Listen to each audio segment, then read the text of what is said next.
Student, स्वागत है सभी का आज के सेशन में। और आज हम पढ़ने वाले हैं एक्सरसाइज 3.1 के क्वेश्चन नंबर 4 से हम स्टार्ट करेंगे हमारे आज के इस क्लास को।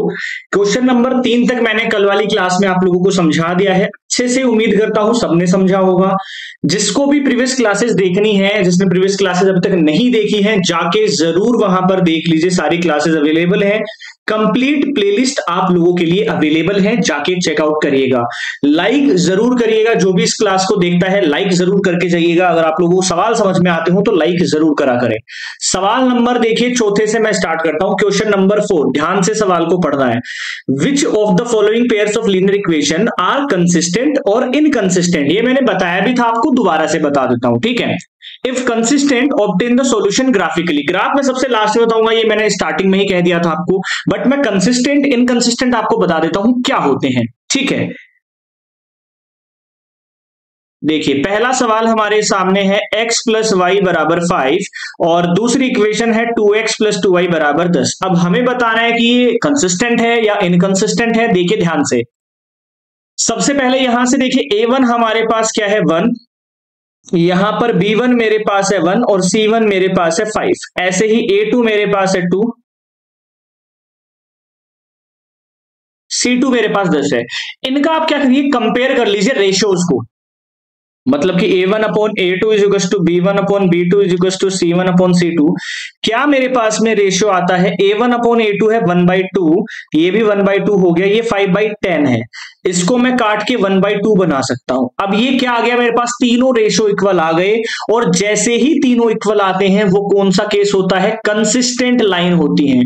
और वैसे इसके सॉल्यूशन कितने हो गए, इसके सॉल्यूशन होंगे इनफाइनाइटली मैनी सॉल्यूशंस, क्योंकि ये किसका कंडीशन है, कौन सा कंडीशन आ गया, कोइंसिडेंट लाइंस। आपको शुरू में बताया था बेसिक में मैंने, ठीक है।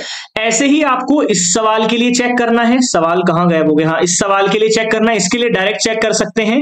यहां पर a1 मेरे पास है 1, b1 मेरे पास है -1 और c1 मेरे पास है 8। यहां पर a2 मेरे पास है 3 एंड b2 मेरे पास में है -3 एंड c2 मेरे पास में है 16। चेक कर लीजिए, 1/3 आएगा, -1/-3 आएगा, 8/16, यानी कि ये 1/2 आएगा। ये कौन सा केस आ गया, पहले दोनों बराबर है, तीसरा बराबर नहीं है। ये हमारा पैरेलल लाइंस वाला केस आ गया, बट ये इनकंसिस्टेंट होगा। कंसिस्टेंट सिर्फ एक ही केस में होगा, जब तीनों रेशियोज इक्वल होंगे, इसके अलावा किसी में ये नहीं होगा। और इनकंसिस्टेंट बाकी जो दोनों केसेस होंगे। अब ये पैरेलल लाइन का केस है, पैरेलल लाइन में नो सॉल्यूशन होता है, कोई भी सॉल्यूशन हमसे नहीं निकलता है। ये जो दोनों सवाल है, आखिरी वाले दोनों सवाल, कमेंट करके आंसर आप लोगों को जरूर बताना है। जितने भी दोनों सवाल है, किसी को नहीं आता है तो भी बताएंगे, आता है तो भी बताएंगे। चलो अगला सवाल देख लेते हैं, question number 5। Half the perimeter of rectangular garden, ठीक है, whose length is 4 metre, 4 metre more than its width, यानी कि विड्थ से 4 मीटर ज्यादा है, ठीक है। जो उसकी लेंथ है वो 4 मीटर ज्यादा है, किससे, विड्थ से। तो मान लो जो इसकी लेंथ है वो हमारे पास में कितनी है, x मान लेता हूं, और इसकी जो विड्थ है वो मान लेता हूं y। तो इन दोनों का डिफरेंस हमें 4 दे रखा है। भाई लेंथ ज्यादा है, इसमें से घटाऊंगा तो 4 आना चाहिए मेरे पास।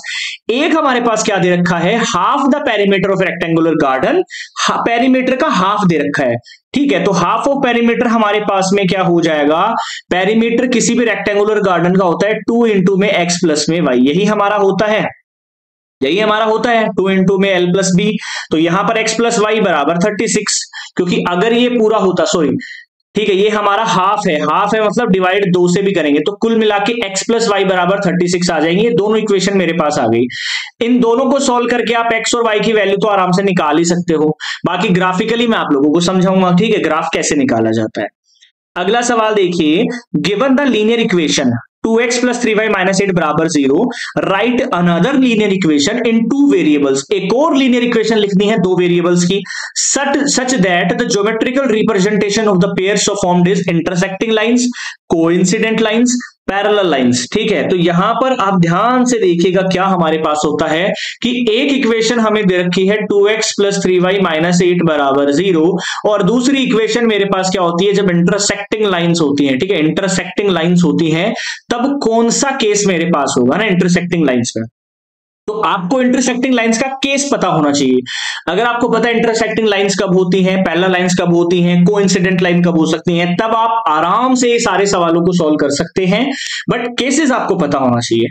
तो इंटरसेक्टिंग वाला केस होता है a1/a2 is not equal to b1/b2 is not equal to c1/c2। ये केस आप लोगों को ध्यान में रखना है। अगर ये आ रहा है मतलब नॉन इंटरसेक्टिंग लाइन से।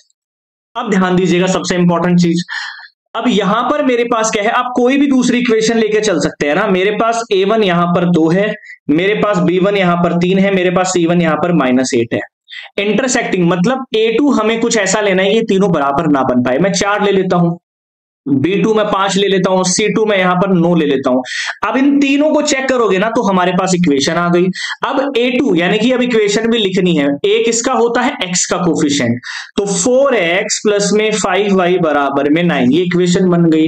आप अपनी मर्जी से कोई भी इक्वेशन बना सकते हैं।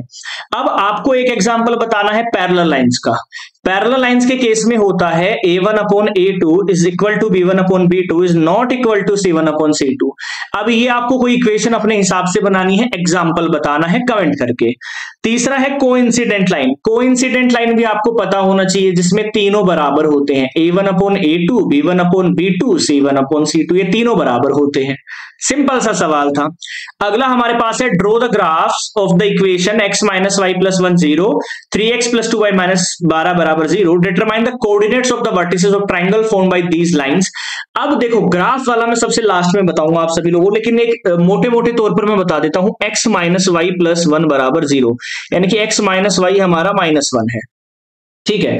अब जब भी ग्राफ निकालते हैं ना तो दो दो वैल्यूज आप लोगों को निकालनी होती है ना, दो दो वैल्यूज आप लोगों को निकालनी होती है। ये x हो गया, y हो गया, दो वैल्यू। जैसे मान लो x की वैल्यू अगर मैं यहां पर 0 रख दूं, ठीक है, तो y की वैल्यू कितनी आ जाएगी, ये कट हो जाएगा, 1 आ जाएगी।